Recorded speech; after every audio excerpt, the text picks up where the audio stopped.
I was born in Detroit, Michigan, downtown Detroit, and I was born on April 6, 1917, the day the United States declared war, and it was on a Good Friday. And my mother was very sick at that time that I was born, and the doctor said that they should move from Detroit, so we moved to Holly, Michigan. And my dad worked on a farm there. And my brother Elmer was born there before we moved. And my grandfather was building a barn, and he drove a nail into him, and he got blood poisoning and died. And he owned property at Sabo, Michigan, big farm property, and he was taking care of my aunt and her children because she was a widow. And my uncle asked my mother and dad to move up there to take care of the farm because she couldn't take care of it. So that's where we moved. We moved from Detroit, or from Holly, Michigan, on the train.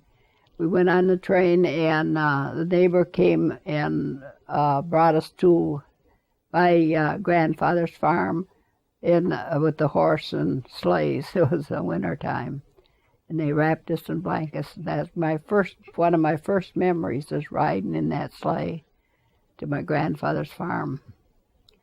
And there was two families living in the house, which didn't work out too well with children. So my mother and dad bought their own farm, and that was at Sabo, Michigan.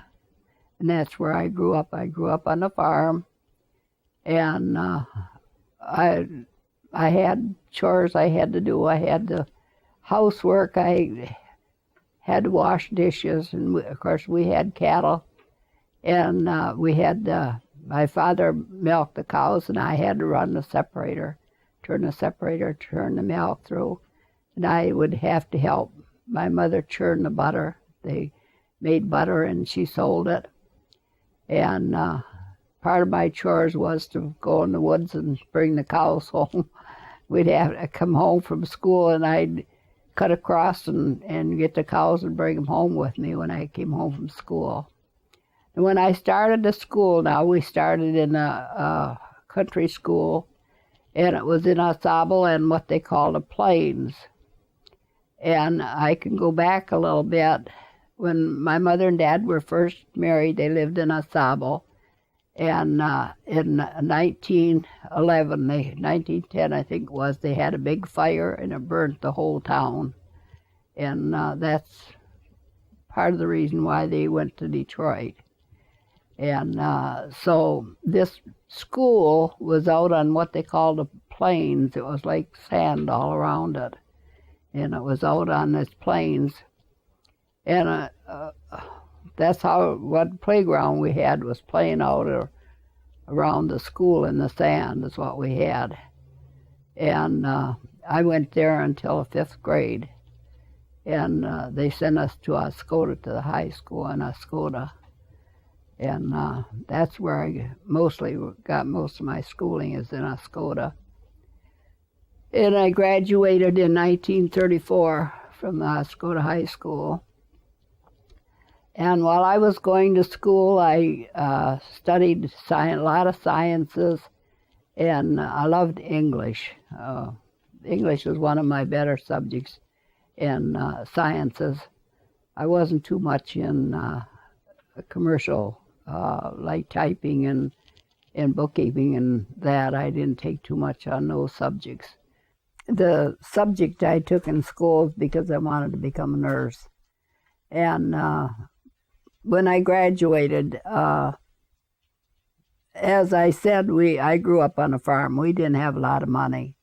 My dad, what we made, he made off of the farm. And so he kind of talked me out of becoming a nurse, and I had the chance to go to County Normal to be a teacher. So I signed up for County Normal, and that was at East Hollis, Michigan. And I room down there and went to County Normal. And I graduated from County Normal as a teacher for country school only. It was up to the 8th grade, through the 8th grade in a country school. What subject was the hardest for you?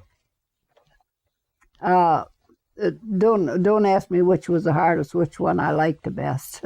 I liked the math. I was a math student. And like I said, English.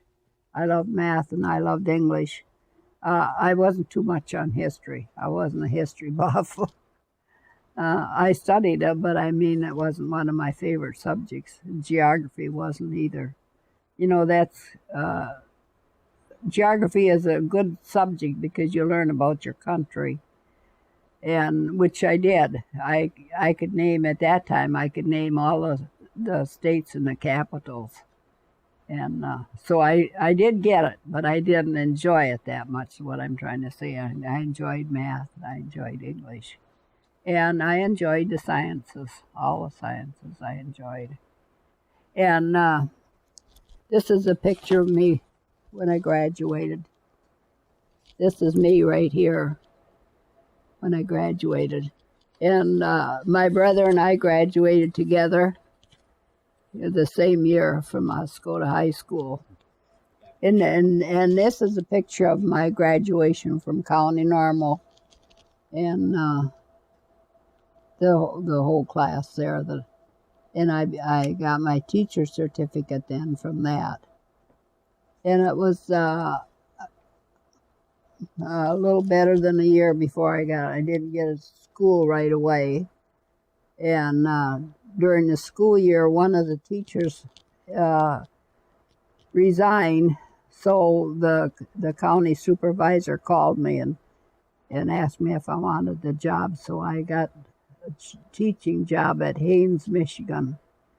And I taught there for a year, and then he decided to come back. So I was out of job again, but then the opening came at Mankato, Michigan, at Alvin, and I took that job at Alvin, Michigan, and I taught there a whole year, and that's where I met my husband. I boarded with his brother and sister-in-law, and I met him, and he asked me to marry him. So that was the beginning of my life, my family life. I preferred have a family life over teaching. I wanted children. And when Jerry asked me to marry him, he said, "How many children would you like?" And I said, "I would like 6 children," because I grew up in a family of 6. And so he said, "Well, I'd like 6 children too." We ended up having 11 children. But his 6 and not quite my 6. We had 11 children. I should tell you, this is the romantic part. The first time I saw him, he came over to his brother's house, and he was stood inside of the living room door, and he had his legs kind of crossed, and he had his jeans rolled up on the part way up on his legs, and he had a watch fob, and he stood there with his legs crossed, and he was so handsome. I decided then's when I wanted him. I think he decided the same thing because he proceeded to court me. So, and the next year we were married in June the 9th, 1937, we were married. When we first got married, Grandpa was a farmer, yes, farmer's son, and Grandpa had quite a bit of acreage. In fact, he had 2 properties with homes already on them, and so Jerry's brother and sister were living on the big farm. And they moved off. He got another job, and they moved off. So Grandpa and Grandma Lorette moved up there, and they gave us the farm that they were living on. And that was an 80-acre farm. And Grandpa farmed. Jerry farmed, I should say. Jerry farmed, and times got hard. You know, that was during the Depression, and couldn't make a lot of money on the farm. He had a chance to go to Detroit. Both of my brothers were going to Detroit, and they asked him to go with them. And they went down to Detroit, and they all got jobs down there. He got a job in Dodge factory, and we didn't move up there right away. And then the war came. We had Geraldine and John and Carol and Doris, and I was pregnant for my daughter Juanita. So they said he didn't have to go right away, but as soon as she was born, then they drafted him, and on his way to Detroit to be inducted into the Army, the war ended. He was going through Flint, and they were pounding on drums and everything else in the street. The war was over. Then he hated to come back home again after he got that far, you know. But they wouldn't take him anyway, so he had to come back. And we were back on the farm again. Then we needed more money with the children we had and everything, so he went to Flint, Michigan, and he got a job at Buick's in Flint, and that's where we ended up raising our family, is in Flint, Michigan. And by that time, we had more children. Every year we had a baby. Our family grew, and I had one baby, David, that was 6 months old, and he got an infection of some kind and died. And so we lost him. And then I had 10 children besides that. And we raised all of those 10 children and put them through school. What do I love the best about my mother? What do you remember best about my her? mother was the queen of my heart. I've got to say that.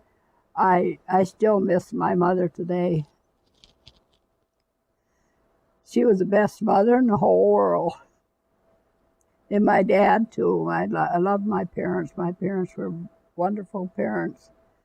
And I couldn't ask for anybody any better. And my mother, of course, I was the youngest daughter, and she probably spoiled me. But she spoiled me with love, you know. And it was a place in my heart that nobody else could ever take. My place of my mother in my heart, because she did a good job raising me. What do you remember best about your father? And my dad, same way. To me, he was the most important man in the whole world. Even over my husband. This is the truth. My dad was a wonderful person, and he just was so good with all of us. You know, treated us all equal, and couldn't ask for anything any better.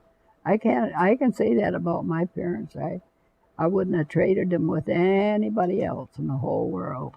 Those two people. Christmases were okay. They were special, but I think that everyday life was what was special to me.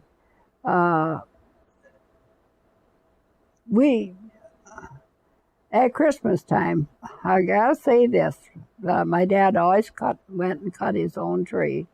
And he brought that tree. We never saw that tree before Christmas morning. And Christmas morning when we got up, that tree was all up and decorated with the lights on it and everything. We never saw it till Christmas morning. That was it. You know, we didn't have a lot of gifts underneath it, but we each one had a gift. And the thing about Christmas was our Christmas dinner and our celebration together.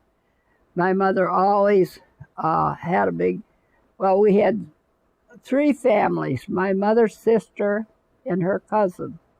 And we always had celebrated holidays together. And my mother always made a fruitcake at Christmas time. And this fruitcake was like 3 tiers, and she always decorated it with candies all around it, and on the top a special decoration of some kind, you know.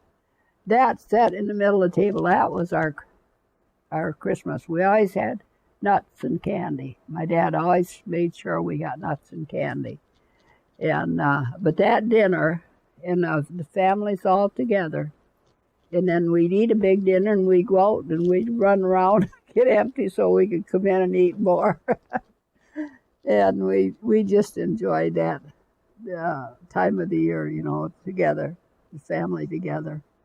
That was like the old-fashioned Christmas where they said over the river and through the woods, you know, and that's the way it was. The 3 families got together.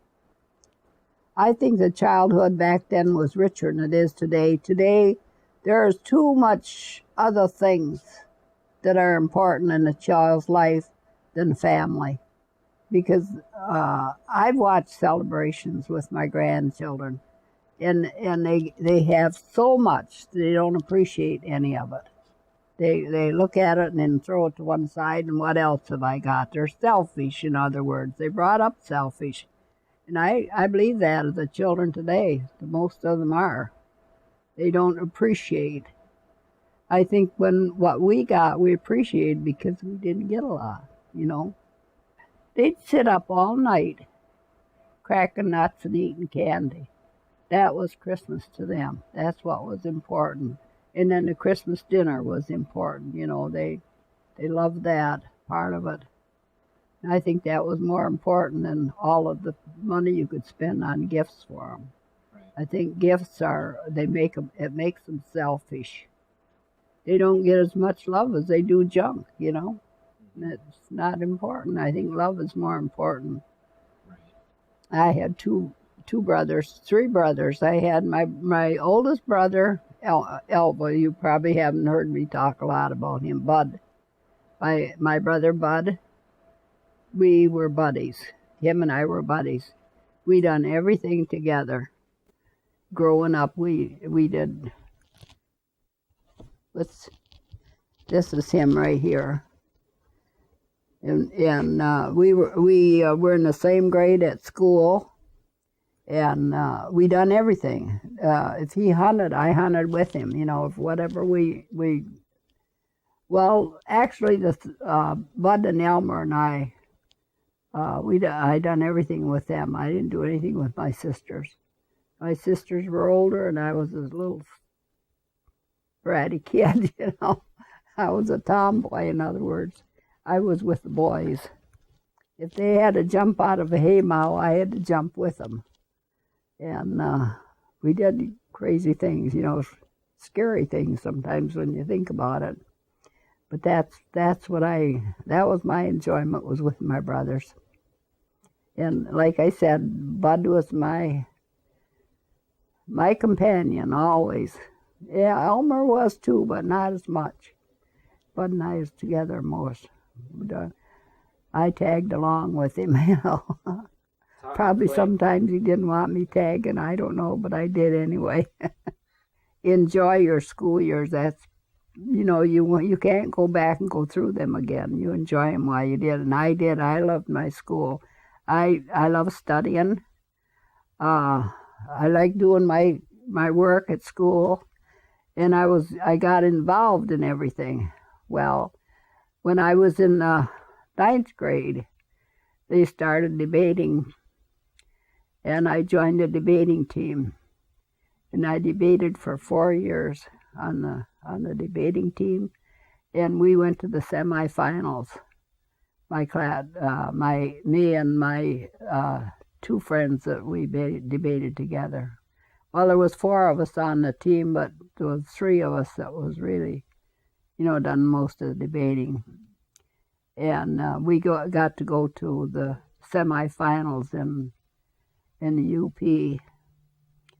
And we got up there, and they had judges from from the Upper Peninsula and one from Wisconsin. And the one from Wisconsin voted for us. Well, the one from UP, he voted for the kids up there. And they were freshmen and they were not good, but he voted them in. I don't know how they done when they went to state, but we debated 4 years together, and I got to say we were good.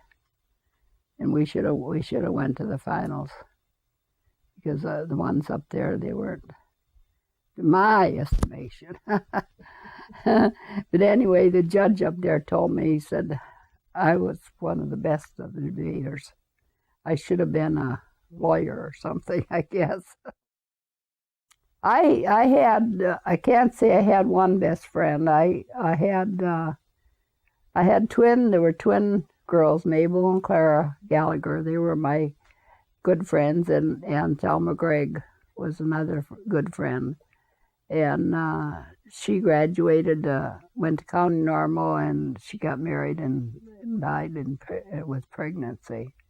And my other two friends, they were commercial students, and they ended up going to Detroit and being secretaries. And last time I saw them, they were both working in offices in Detroit. And I was married with a family, and I gotta say that's what I wanted. I wanted to be a mother, and I wanted to raise my children. I wanted to be a good wife, and I did the best I could. My life was my children. Great. So my grandchildren, and my great-grandchildren, and my great-great. The more they come, the more I love them. But that's it. That's my life. That's what I wanted. That's what I wanted in the beginning. I wanted to be a mother, and that's what I was. I think I was a good mother. I think God knew what I wanted, and He gave them to me. I think I did a good job. Spring thaw came. We couldn't come back across the straits. You couldn't get back through across the straits. We had to go clear through to Wisconsin, and all the way down to Chicago. And when we got to Chicago, the World Fair was there, so we stopped. And we didn't see much. What we saw was the beginning of TV. That's when the TV first started, and they showed us how it started, how the picture went over picture came over the air and onto the. And I had a picture of that for a long time. I don't know if I still have it. They printed it out for us to show us. In Chicago? Yeah. And we went down into a coal mine there. They had an exhibit. And we went down in that. They took us down in that and showed us how they coaled the mine, mined the coal out. And we done that in Chicago. And then we got the superintendent's car. He had a Lincoln Continental. And when we were coming home, we wanted to get home in time to catch the school bus out of Oscoda. And one of the young men that was on the debating team was driving a car, and I think he was going 80 miles an hour. We came on across the bridge in Osable, and the rods went out in the car. We came to a dead end right there. We had to get out and push the car into town. What a homecoming. We had to push our car into town. That was a sad homecoming. I think my debating was the proudest part of my. Well, I was also the the class orator at graduation. I had third highest honors in my graduating class. Well, the superintendent told me what to talk about, and I didn't like it, what I talked about, but it was about, I think it was about the death penalty. That's what it was about, the death penalty. I had to give a talk on that. I would have liked to have been a doctor or a nurse for children. That's what I wanted to be. And I They got that probably had to be fulfilled in their because I became a mother. And that's what I did, was take care of children. After we moved to Flint, when Jerry was a baby, when Jerry and Bonnie were both, Jerry was like 2 years old, Bonnie was like 6 months old. They both had polio. And Jerry was in the hospital for 6 months with polio. And he did recover from it. You know, his one leg was shorter than the other, but other than that, he recovered from the polio, which some of them, one of your grandfather's cousins died from polio at the same time. There was a big epidemic of it at that time. And the one cousin, well, in fact, my niece Mildred also had polio at that time. Left her with her one leg shorter than the other two.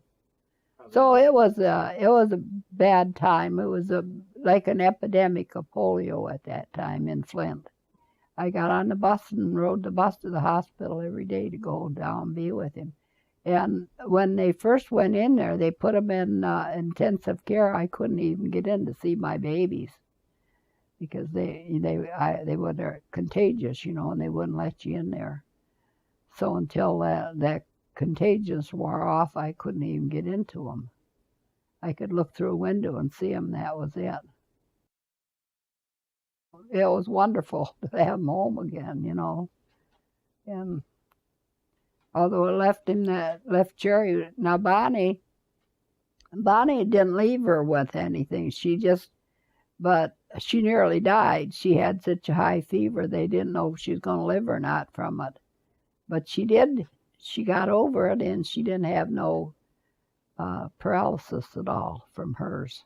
Jerry did have the paralysis, and but it, you know, gradually went away. That was one big thing with raising the children that we had. And then we moved on the farm, and things were better. Yeah. If you want a big family, you have to want to love them, you know, be able to love them all, and be able to live through those hardships. It's not easy to raise a big family, and I had a baby every year for 10 years or 11 years. I had a baby every year. The most time between them was with Johnny and Geraldine, and every year I had a baby, and that is requiring a lot from a woman to do that, to take care of all that. You have to be strong, I think, to do it. And you have to have to love them. You know, a lot of women have babies and they don't really want them, and they get abused, and they don't get the care they need. You know, I think I took good care of my children. I fed them, made sure they got the right amount of food and everything, you know, and was taken care of right. I think I was a good mother. I love my children, and that, you know, makes a lot of difference. Some mothers don't love their children. They don't want to be home with them. You know, they don't want to take care of them. They want somebody else to do it. And I don't think that's fair to a child. My reward is the thanks I get from my children, and they all care about me. I know that, and want the best for me. And that's a reward. It's a reward to have them love you back, you know, have all that love, which I did. And all my grandchildren, and they all precious. Geraldine is with her music. She loved music, and when we could afford to, we got her a piano so she could play her music. And she'd sit. I'd go to sleep at night with her playing a piano. That was my big memory of Geraldine. John, what can I say about John? He was a wonderful son. I always loved his mother, and was just, you know, I think he put me on a pedestal. John did. Yeah, queen of his heart. He always said I was the queen of his heart. And yeah, John was. He could have been more than what he was because he had a brilliant mind if he'd used it all the way he should have. You know, he done research. He loved research and stuff like that, and he done a lot of that. I got papers that he wrote and stuff, but he never done anything with them. That's the only thing, you know. He kind of flew his life. What can I say? He could have been a president of the United States if he just stayed on there. You know, he was. To me, he had a searching mind, always looking for, trying to find something different. He's trying to find space and all that stuff, you know, and never did conquer any of it, but he tried. And Carol, well, Carol, she's just a good mother and good daughter. I think all my children were special, had special love. And there's another one like John. She was capable of doing a lot more than what she done. She just jumped from one thing to another, you know. But look at what she done. She raised all those children, foster children, and gave them all a chance in life. If they didn't take it, that isn't her fault. She gave all those children a chance to do good in their life. And of course, David, I didn't have David long enough, but he was just a sweet baby. And then Juanita took the bull by the horn and really just went to town and done things.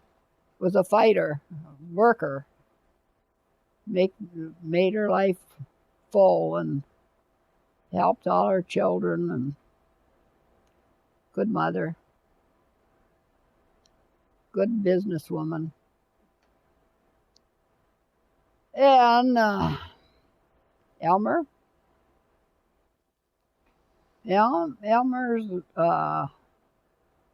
done a lot in his life. He had to go to Vietnam. I know that was hard on him. And but he came back, and I don't know if you knew or not, when he came back in this country, he was booed. My son was. How do you live through something like that when you fight for your country and you come back and meet that kind of a... Whether I think that done something to him or what, I don't know. But Elmer loves children, I know that. He loved working with those kids out at Birch Run at the when he was coach out there, and he loves his grandchildren. And he's a wonderful person, I think. He's got a lot of faults, but he's got a lot of good things too, and which we all do. None of us are perfect. And then Jerry worked hard and done a lot of things in his life, and he's a good family man. All my children were good family. They all were good mothers and fathers, and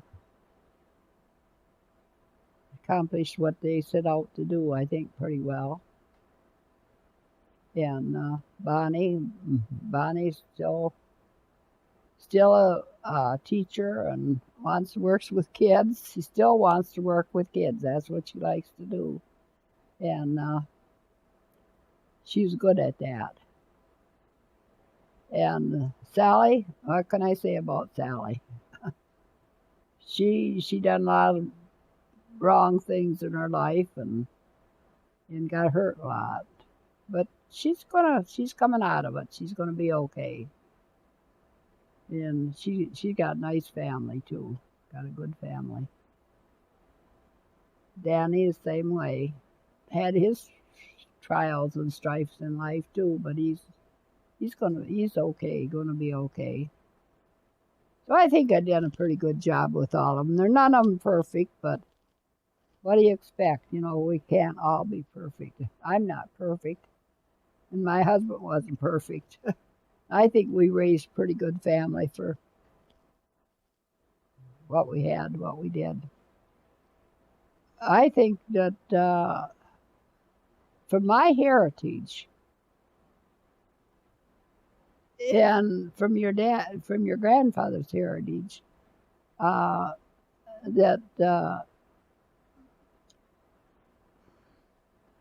we came from good, solid stock, and people that really worked for the good of their country, and all of our families been that.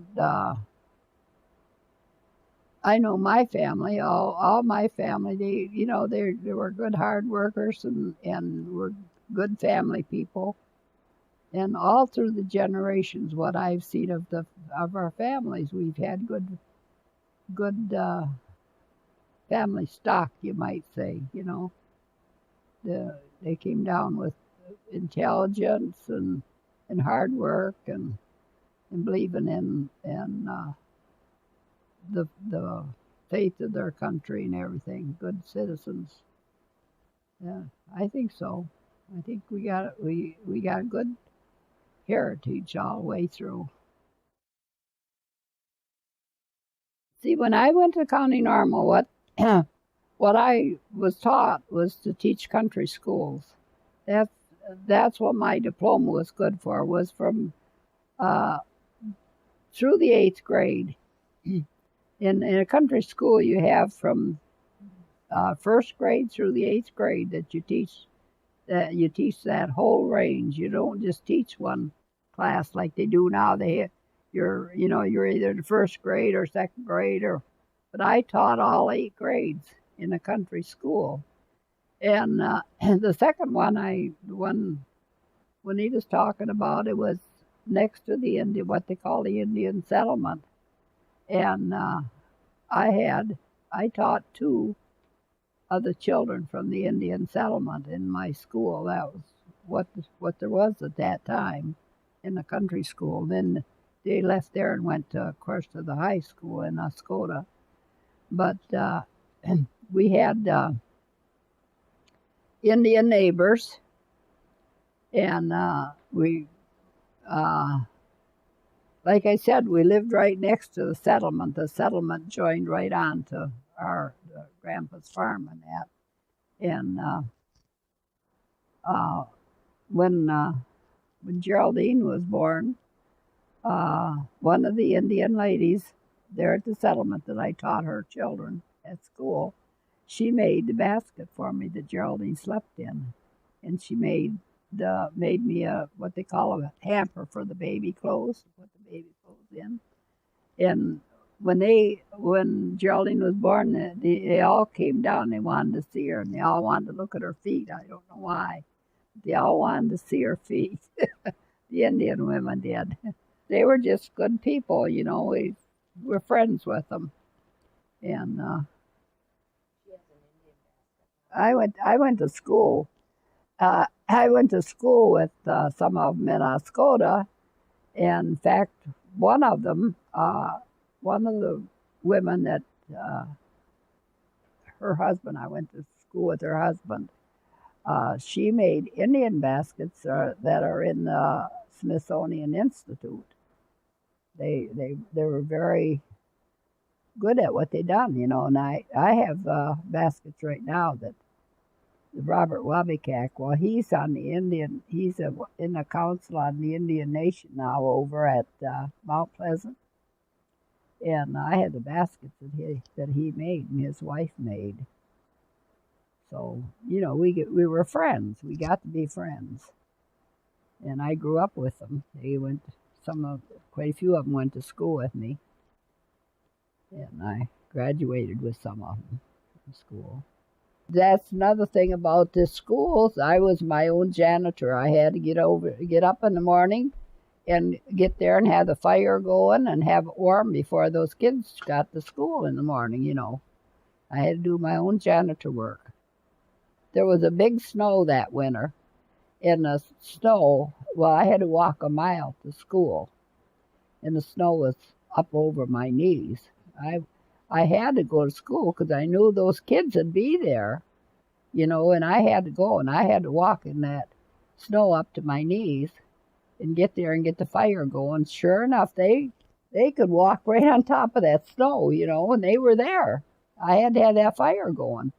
I got chilblains that winter from going in the cold, you know. Getting there at that cold school and getting the fire going. It wasn't easy. But I got to say this, none of the children that I ever taught, they just weren't just beautiful people. All my kids were. They all, you know, they just appreciated me and were good kids. The only thing I do know, I've seen pictures of it, lived right next to the Tiger Stadium. My grandfather, it was what they called a flat at that time. You know, there was two parts of the house that they rented out, and we lived in one part of that with my grandfather when we lived in Detroit. And my dad sat on the porch and watched the ball games over the fence. So I thought that was kind of neat. Lived right next to the stadium. Well, I was on the farm, you know, and mostly like I don't know. There's a whole bunch to tell about living in Mankato. You? That we lived on the farm is all. I didn't do much farming. I kept the house and took care of my family, but I didn't do much. Grandpa done that. I didn't milk cows or anything. It was hard times, and couldn't make a living at the farm anymore. And so we had friends in Grand Rapids, and they said there was a lot of work available. So we had this old car. I think it was, I can't remember the name of the car anymore. It was an old car anyway. We got in that car. We took Juanita and Elmer, and we started out for Grand Rapids. Well, it was in the wintertime, right in a snowstorm. The windshield wipers wouldn't work. We was going across from Saginaw to Grand Rapids, and Grandpa'd have to get out and clean the windshield out. I wrapped the kids in blankets. We got over there in Grand Rapids. We couldn't find a place to live. No children welcome. Apartments for rent, no children welcome. So we had friends in Rochester, Michigan. And so we headed off. We came down from Grand Rapids across, and on the way through Flint, Grandpa stopped and got a paper. And in the paper it said, apartment for rent, children welcome. Well, we kept on going. We went down to Rochester. We had friends there, and same thing. Couldn't find anything. There was work there, but you couldn't find a place to live, you know. So we had that ad. We came right back, and we went, and I can't remember the name. Lewis Street. It was Lewis Street, right down close to downtown.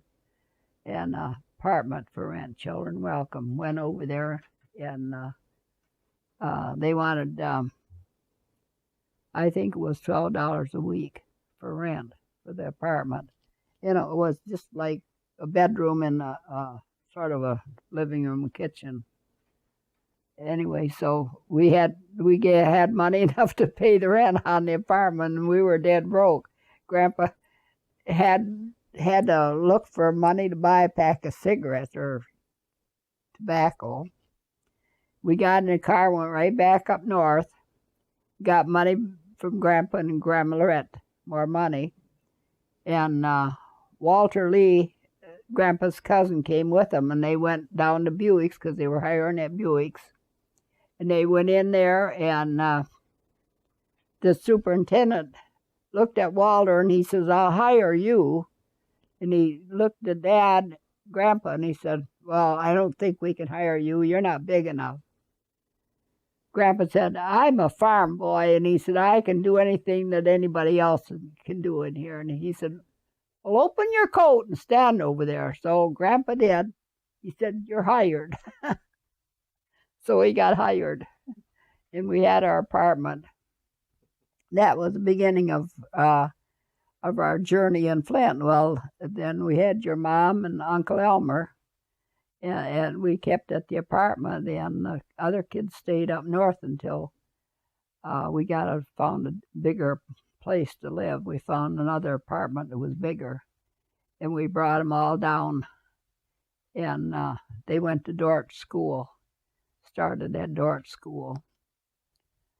Well, then we got a chance to rent a house on the south end of Flint, so we moved down there, and they went to Mandeville to school down there.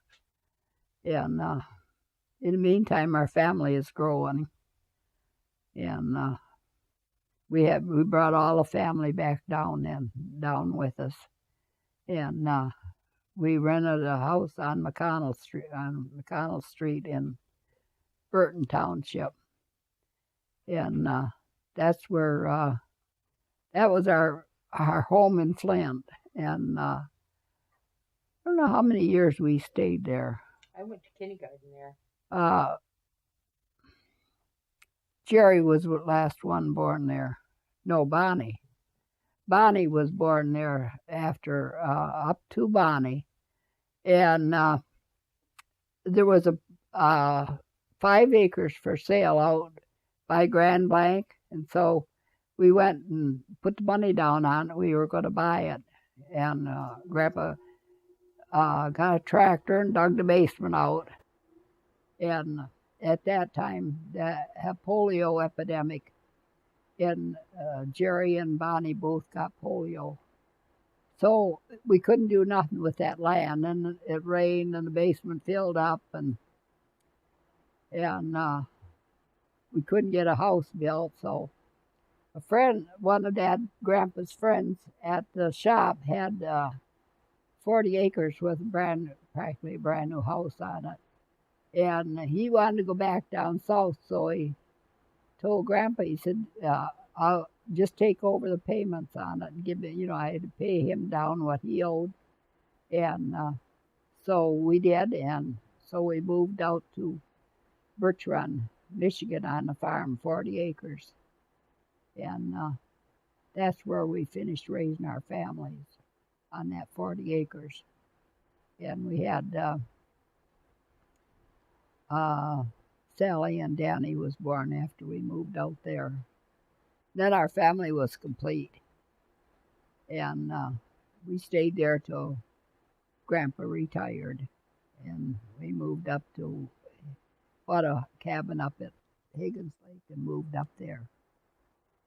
I don't know how we got involved in that, but we made some friends that had animals and that, and Grandpa liked animals, so he started out buying deer, and from them, and then we got they had a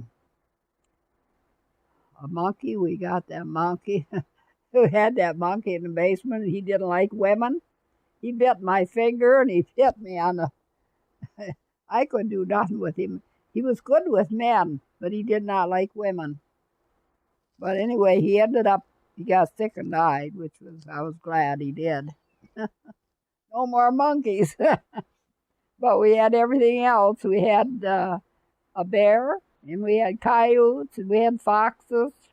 We had all kinds of birds. We had a pond dog, and we had ducks and geese and pheasants and what else? Buffalo.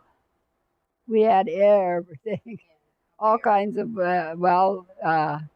Grandpa finally opened at Oakwood Haven, and the kids used to come from the schools out to come and see the animals and that. Well, it got so that it was pretty much work to do. We decided to close it off, so we did. We just sold everything off.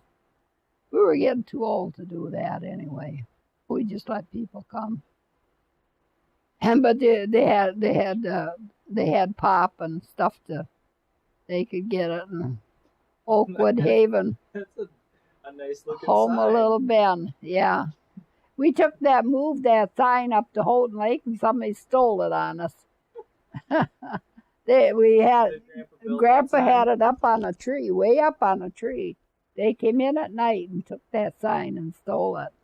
Did We never Grandpa did paint get it. that, or did No, we had me? somebody that you knew that we got to do that sign.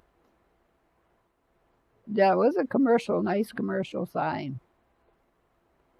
Yeah, it was fun while it lasted. We had a lot of babies, all kinds of babies, and birds and animals, and what ducks and geese, and we had Coyotes got loose. yeah, we got coyotes. They got loose, and Grandpa had to kill them because we didn't dare let them run wild. You couldn't catch them. In that pen, they would jump right up on me. They were okay. Once they got outside, you couldn't get near them. And of course, we had all these birds. They just went wild with them birds, ducks and stuff. Somebody at Grandpa's work had those baby coyotes. They were babies when we got them. And Grandpa, of course, he did all that. Brought them home. we had them in a pen. They were okay in a pen. The minute they got out of that pen, they were wild. There was an ad in the paper that they had them for sale. There was some people in Flint that had them, and they had more than one bear, and they had the baby. Ben was just a baby when we got him, and we bought him. He was nice. He wasn't mean or nothing. But he got too big, and we tried to give him away. We couldn't even give him away to the zoo. We tried to get the zoo to take him or something, and they couldn't. So we just had somebody come and put him away because he was too. If he got out, he wasn't mean or anything, but they were still wild animals. One time, Grandpa was working on the cage, and he was doing some welding, and of course that made it hot, And Ben got up and he stuck his paw on that where he was pounding, and boy, he was mad because he got burnt. Well, if he could have got out, he was angry. But Aunt Bonnie used to go and take bottles of pop and feed him pop. Drink the pop right through the wire, There was no lion in the basement. There was no lion ever in my house. There wasn't even a cat, I don't think. No, we thought about getting those. We went and looked at them one time. They were like a leopard, something like a leopard, but they weren't leopards, but they were of the cat family. We looked at them, but we didn't buy them. But, well, we had a chance to get a lion, and we said no. I said, no, I don't want that. Pam Lambert had it, and she wanted us to take it, and I said, I don't want it. Oh, well, yeah, Grandpa used to cut wood, and he had a buzz saw, and he cut wood, and the kids had to help. They'd take it and throw it in a pile. We burnt wood the first few years we lived there. We had a wood furnace. And he'd cut the wood, and then they had to throw it in the basement, stack it up. That didn't last very long. we got a gas furnace. Well, when we moved in, there was one register right in the corner, and that's where they'd all stand on their register, keep warm. I had to stoke the furnace. Well, we got coal after a while, too. Well, when Grandpa retired, we decided we were going to move somewhere. We didn't know where. We went up in the UP. We looked around different places. And we were coming through, and they had, at Higgins Lake, and they had a sign up, cabin for sale. So we stopped in and looked at it, and we came back down to Flint and called the phone number and told him we wanted the cabin, and we bought it. It wasn't on the lake. It was back, what they call the backlotters. But we did have access to the lake where we could put a boat in or whatever we wanted to. And we bought that, and we lived there for 10 years. Grandpa took them and built a garage and added on to the house and fixed it all up. When we moved there, it was just a cabin. I mean, it was no insulation or anything.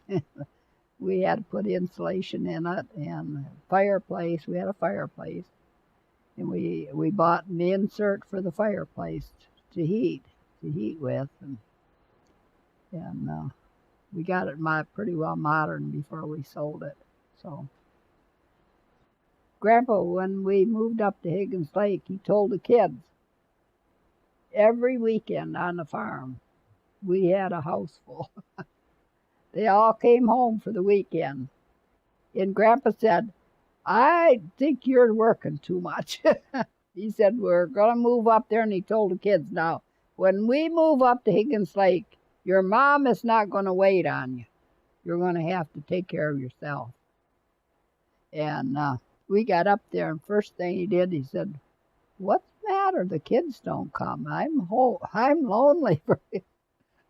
Well, so he'd send money to them to come so they'd come up for the weekend. Guess what? Mom worked for him. I told him, I said, well, that's funny. I said that we get up here, you didn't want to get away from the kids, and then you couldn't stand to be away from them. You know, you had to have them up there. But, of course, I didn't mind. I enjoyed it. I never minded working for them. I enjoyed that part. So they came every weekend anyway. No, probably not as much as they did on the farm. On the farm, they were every weekend. They were there. They come out for Mom to cook them a big meal. After we moved up there, we got friends with this doctor. And he had patients out at Higgins Lake, and he'd come out there, and he'd always stop in our place and have lunch with us and everything. We got to be friends with him. And he was buying this property at Houghton Lake, and he asked Grandpa, would he go in partners with him? And Dad said, no, I don't like to be partners with anybody. He said, I'll just buy it from you. So he took over payments on that. And we had a long time before we finally decided to drive out there one day. He said, I think I'd like to put a road in there and maybe build a house back on the hill. So we found a guy that would come in and put the road across because it was marshy in front. And he come out and put that road in. And we was thinking about getting a trailer and putting in there. We went and looked at trailers, and had asbestos in them. So with your grandfather's lungs, we couldn't have that. So we decided to build. And your Uncle John came home, so he took over building and built the cabin for us out there. And Grandpa only lived 3 years after that. He was already sick.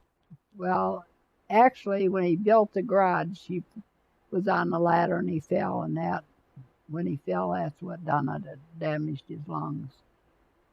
And he only lived a couple of years after that. So my brand new house, kids didn't want me to stay up there, so I sold it and moved in this. That was my last move. Well, not really, because I go to Arizona every winter. We started going out because Uncle Eugene and Aunt Letha were out there. And so we bought a trailer, and we were going out in the trailer. And we found a nice park out there. We was going there, we think we went 10 years to that park.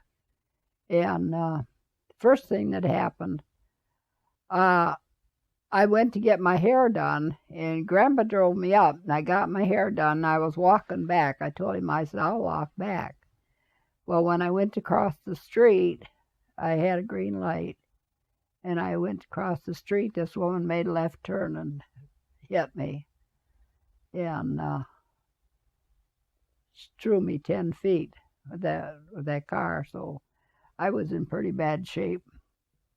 I got a lot of injuries. I got my pelvis broken. I was 8 weeks laid up, so I couldn't stay there. They took me down to Phoenix to Aunt Geraldine's, and then I got better from that. Well, then Grandpa got sick, and we had to take him down there. So we just decided that we'd rent a trailer down there, and we did the first year. We rented a trailer from Aunt Geraldine's sister-in-law, and then we got a chance to buy one, so we bought one right there in the park.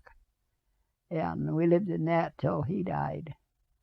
And then Aunt Sally wanted me to, she moved out there, and she wanted me to move next to her. I went and I bought a brand new trailer, went to move it in, and the neighbors complained, so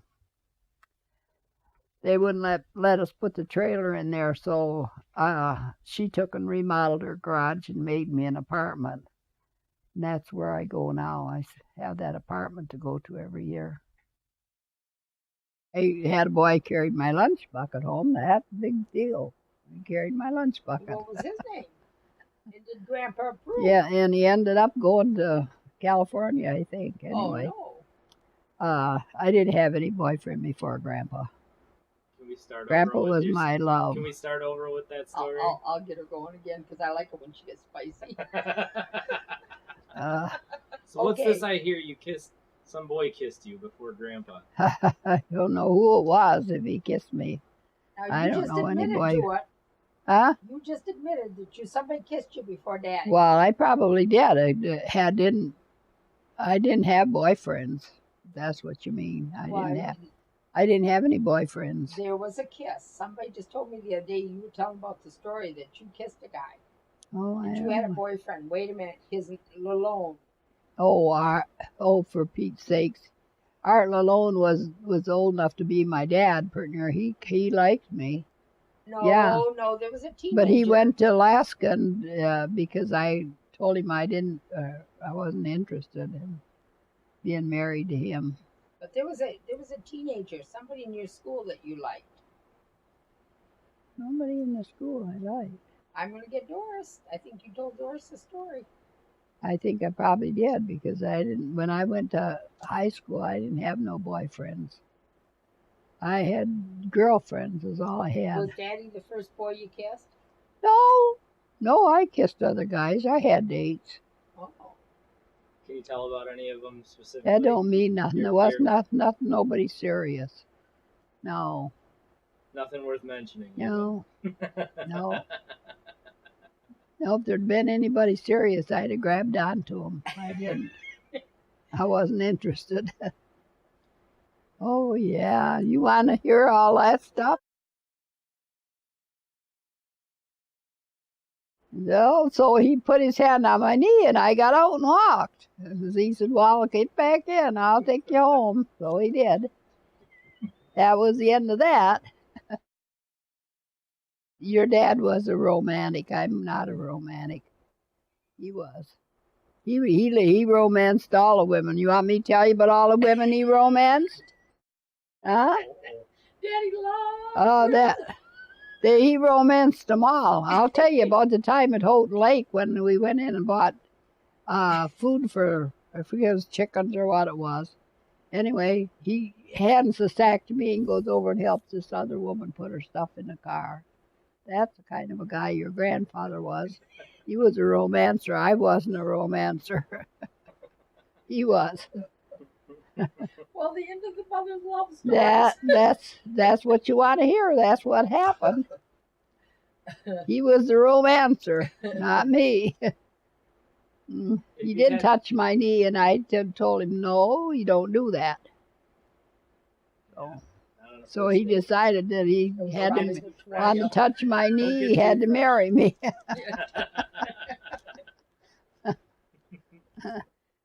No, he was Within a going to go to sentence. Alaska and smoke himself to death if I didn't marry him. That's Yeah, what he said? it was that serious. Yeah, that's what he said. So I said, "Well, I don't want you to do that. I'll marry you." I think on the farm, when we were first married, and we'd go back in the field, and he'd pick me up and carry me and laugh, and we'd have fun and giggle, and after you get a bunch of kids, then you don't do that kind of thing anymore. Giggling quits. You don't have all that giggling anymore. But we did. We rode down this. We lived on the hill. Your mom will tell you that. We lived on a hill, and it went down, and then it straightened out, and then it went down again and went right out, and the creek runs through there. We'd take the sled and get on there, and he'd get on the bottom, and I'd get on top of him. We'd go down the hill on the sled. We did that up here on the farm. On the farm? All of us We're kids right over packed here on the farm. We had the little bank. We'd both get on the sleigh and go down the hill. You'd on have the 4 sleigh. kids on there with We you. had fun, yeah. Laugh. Yeah, Mother and Dad always held hands. we had a lot of fun. But I think up on the farm, we were young yet, and there was more giggling than going on. And after you have a half a dozen kids, you don't giggle so much anymore. You get serious then. But we did that up there. We used to walk back in the hill, and I remember him picking me up and carrying me, and laughing, having fun. Well, up until today, I've been pretty good up till this year. Now I'm not able to do a whole bunch. I get up in the morning and I'm tired, and I take my pill and I get in my chair and take a nap.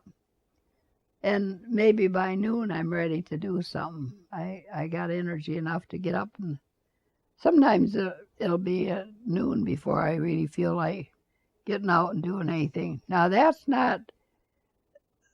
just happened this year because I was pretty sick last winter, and that took a lot out of me. And I'm getting better though. I'm going to therapy, and they're helping me a lot, so I'm able to do more. Yeah. But I can get up and make my own breakfast. I get up and first thing I do, I run to the pill bottle. Then I get that pain pill, and then I can, when that works on me, then I can get around and do something. I get my breakfast. That's the first thing I do. I have my breakfast, and then sometimes I have a cup of coffee, and sometimes I don't. But my breakfast is important. I eat that. What's your favorite food? My favorite breakfast is Cheerios. What they I can't say it. Not butternut. Honey nut. Honey nut Cheerios. That's my favorite. But I like cornflakes, and I like shredded wheat too. What about for dinner? And dinner, sometimes I eat a piece of cheese and a cracker. That's it. That's my lunch. Sometimes I eat supper, and sometimes I don't. What's your favorite time of day? My favorite kind of day is when I can get up and go out and get outside. Now, I made up my mind before I came home that I wasn't going to drive anymore. The state of Michigan sent me a letter, and they would have renewed my driver's license right through the mail if I'd have done it. And I decided I shouldn't drive anymore. And so I didn't apply for my driver's license. And I came home and decided to sell my truck. And I got thinking I would like to have a golf cart so I could get around the yard. So when I got home, that's what I told him I wanted to do. So Uncle Mike said he would take the truck and he'd look for me a golf cart. So him and Aunt Doris found me one up by Augrey, up in that area. They found this golf cart, brought it to me. First thing I did is go run through the fence. Tore my fence out. I should have went out in a big field to try it out instead of a small area. Well, Aunt Jerry had me on it. She was doing something out there in the garden, and she said, "Come on out here." Well, I went out there, and she said, "Well, come a little closer." Well, I did. I went right through the fence. I came a little closer. I thought I had the brake on, and I didn't. I had the gas. Stepping on the gas, not gas, electric. It's electric. But when you press on the pedal, it goes, and it don't stop unless you take your foot off, and I forgot to take my foot off. Went right through the fence. No major injuries? So then everybody said, "Well, you shouldn't have that golf cart. You're going to kill yourself." And I said, "Well, if I do, that's because God wants me. You'll And die happy. I'm driving a golf cart." So I've learned how to control it now. I know enough to just go slow. I don't press down on the pedal. And I'm enjoying it. I'm able to get out and pick my berries, and I go for a ride through I couldn't get out in my orchard to look at my fruit trees or anything. Now I can take and get on my golf cart, and I can go out there and I drive around the orchard and look at all my fruit trees and see what needs to be done, what should be done and don't get done. And I can't work in I love flowers. I can't work in my garden much anymore. But I'm working strictly on my backyard now, and that's where I'm putting all my energy. And I have black caps, and I pick them, and I have blueberries. And I've got probably a quart and a half of blueberries off my bushes so far. So it gives me a few to eat. And I'm hoping now that I got my cart, and if it ever quits raining, I might get my work in my garden. I don't know. If it keeps raining, I can't get out there. But we're starting on when I went through the fence, I knocked my arbor over and broke some of the boards on the top, so we got to get that fixed and get it back up. And I bought 2 roses. I'm going to plant roses on both sides of it. And I bought some plants, but I want to buy some more plants and put out there and make it pretty so I can enjoy it this summer.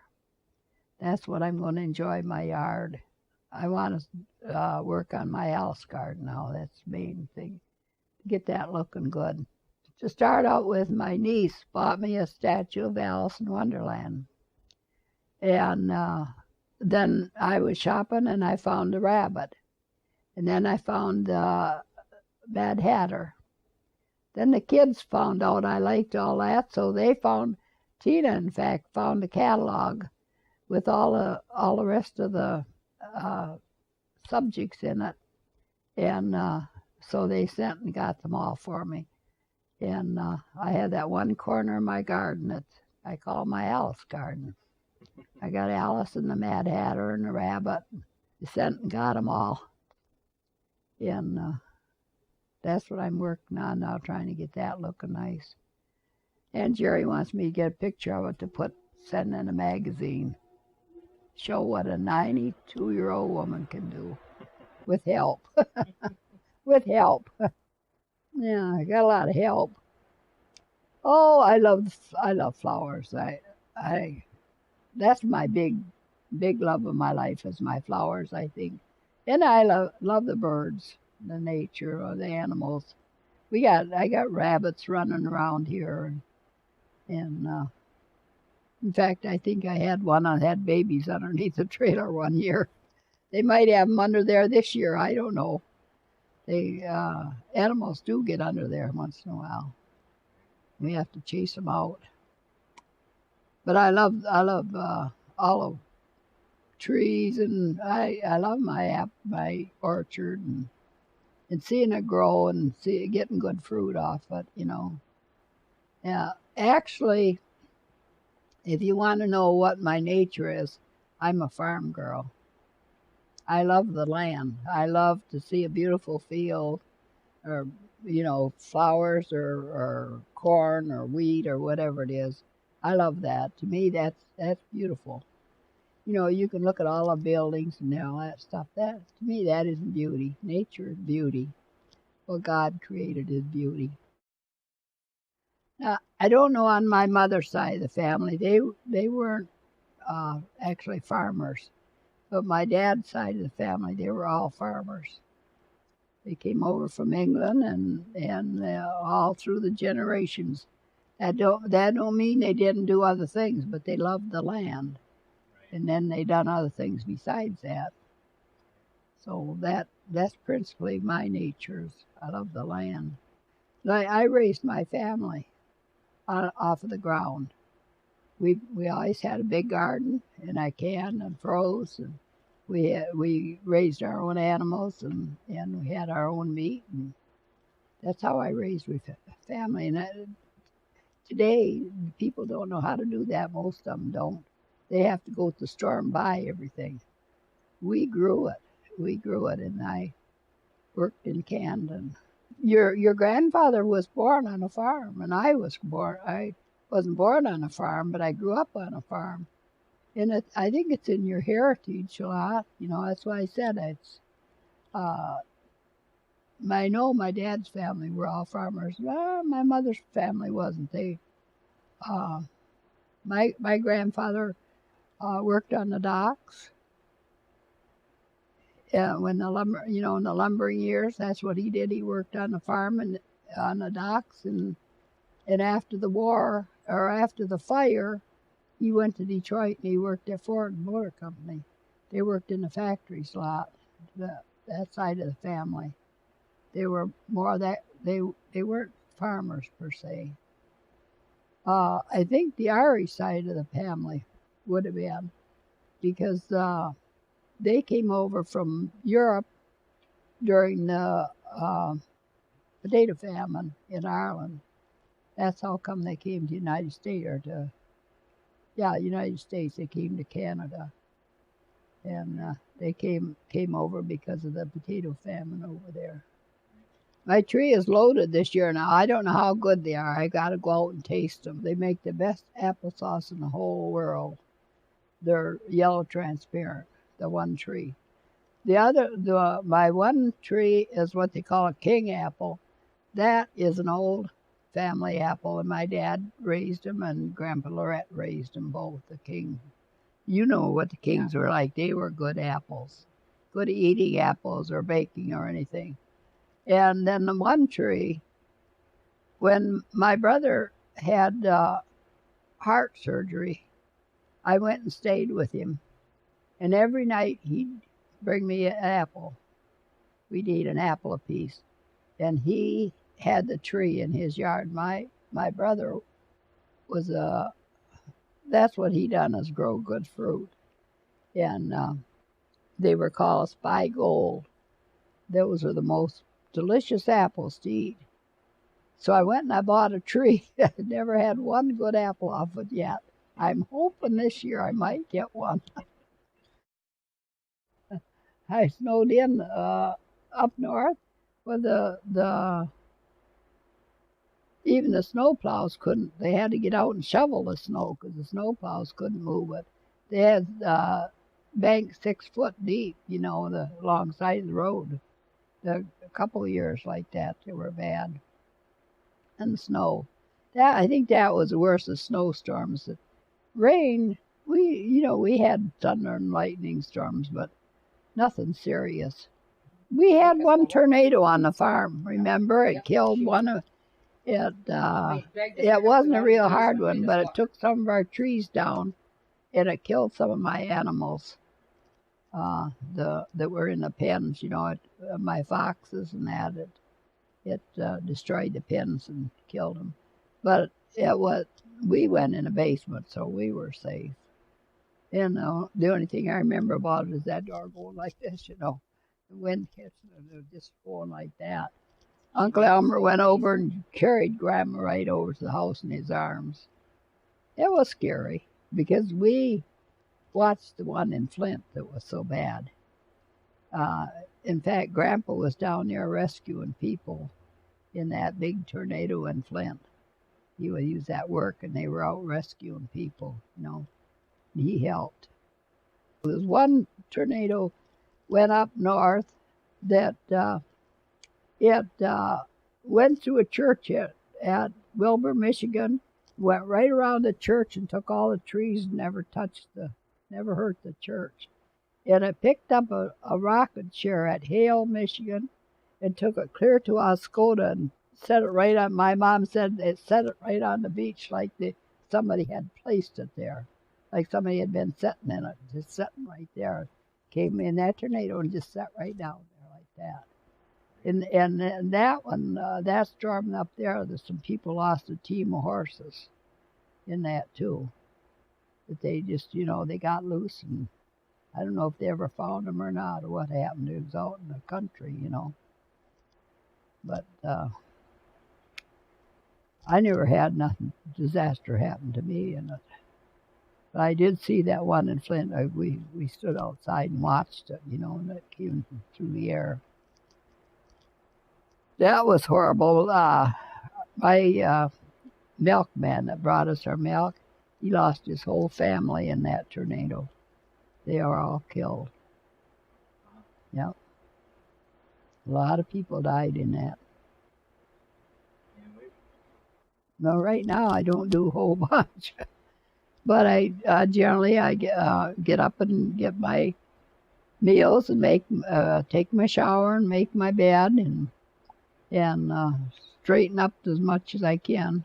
And my house is a mess right now, but hopefully it'll get better. I got a woman coming to help me, so getting back and getting everything together again, I just can't. The girls came in and cleaned pretty well. They had everything looking pretty good, but it don't stay like that, I do my dishes. I take my walker and I put it right in front there, and if I get tired, I can sit down, and I stand up and do a little bit, and I sit down and rest till I get them all done, Then when I get them all drained and everything, I pile them on my walker and push them over to the cupboard and put them away.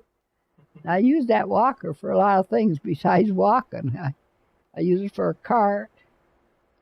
Get things done. That's how I do it. Oh yeah, I read. I do a lot of reading. What kind of books do you read? Well, I try to read good books. I don't read. I like good Christian books where there's not a lot of bad stuff in them. I don't like to listen to any of that. And there's a lot of good literature out there. Ricky sends me the Reader's Digest. I read everything in that. And I haven't got a lot of books since I got home. Sally kept me in books. She'd go to the library and get them for me, and I'd read them. But they're all good family books, that I read. And I like reading. I've always been a good reader. That's why I liked English. I love my English class. Because I like the reading and part of it. I like the literature part of the English class. Jean Stratton Porter is the one I read all her books.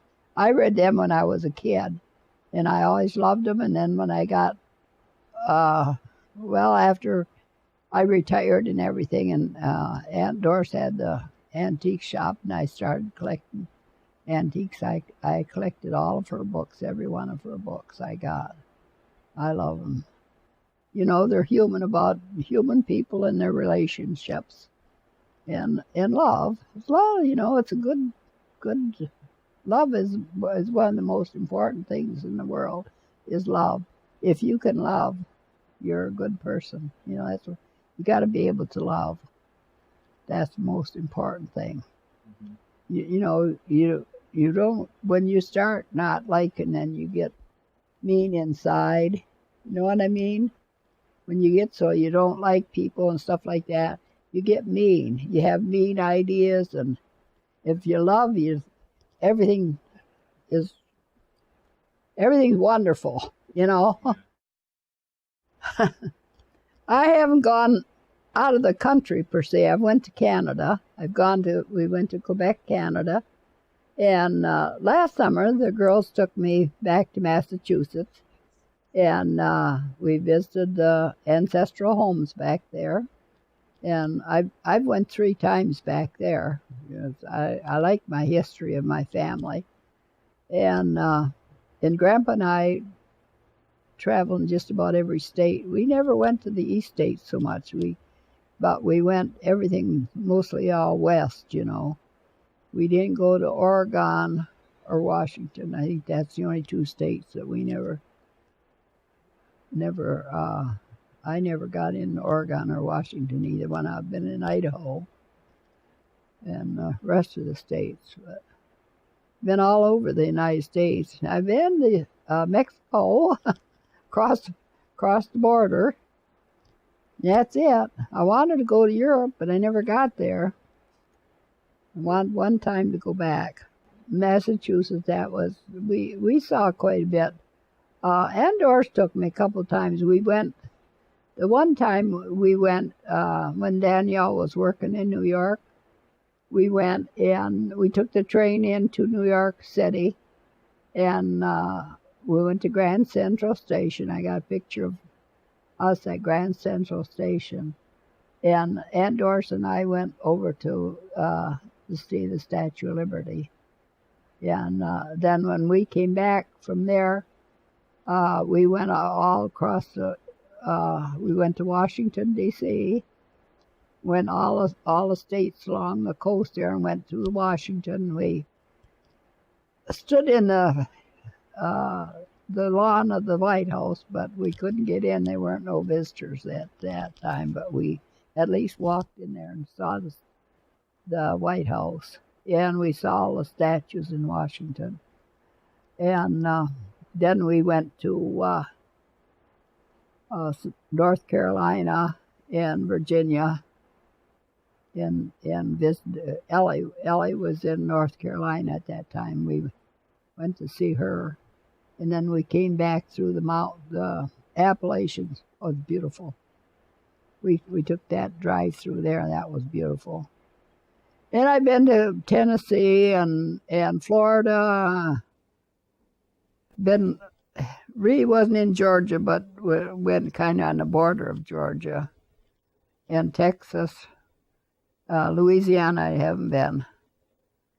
I think that's about it. I've been on most of the states.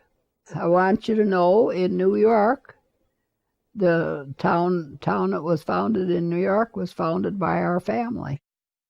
Pittsford, New York, was founded by our family, and there's a big plaque right in the center of the street says who was founded by. Proud of that. Founded by our family. But they done a lot. They've settled all that eastern states mostly and western states. They went west too. They were some of the first ones to go west. Go out to California. They settled in California, a lot of them. So they settled really all over the United States from early settlers. So I'm proud of my heritage. They were brave people. They came over on that ship when, that was when they first started coming over here. They came right after the Mayflower. They came on the Increase, wasn't it? Increase was the name of the ship they come. I even got the name of the captain of the ship and everything that they came on. And they came over in 1630. Wow. So they were some of the early settlers. That's history. I said they made history of the United States. They helped make the history of the United States. I'm proud of my heritage. And even if I was a little farm girl. It's good to know where you came from. We had to walk 3 miles to school, and we had to walk across the bridge, across the Sable River from Sable into Oscoda, and that went right off of Lake Huron, and it was cold, and I cried because I was cold. She took her coat off and put it around me. That's the kind of things that you remember, There's another story I could tell you. We had an operetta at school, and we all had to wear beach pajamas. The girls had to wear beach pajamas in this operetta. Well, after it was all over with, they were going to have a picnic. And the girls were all going to wear their beach pajamas to the picnic. We was going to have it on the lake. And my dad says, you can't wear them. You don't go out in public with them on, you know. And I cried. My sister said, yeah, okay, honey. She had a brand new dress. She let me wear it. That's the thing, see, she, like I said, she took her coat off and put it around me, and she gave me her brand new dress to wear to that picnic that day. Because my dad wouldn't let me wear beach pajamas. Now, what do they wear now? They show everything, you know. And beach pajamas covered you up more than a lot of things would, you know. They covered your full length. You wouldn't have it because they were a pajama. I couldn't wear them out in public. That was your sister Louise? That's the kind of stories it's... Yeah, that was Louise. All years in my high school, I was in the Glee Club. I didn't sing solos or anything, but I did have a pretty good voice. What was your favorite song to sing? Lullabies.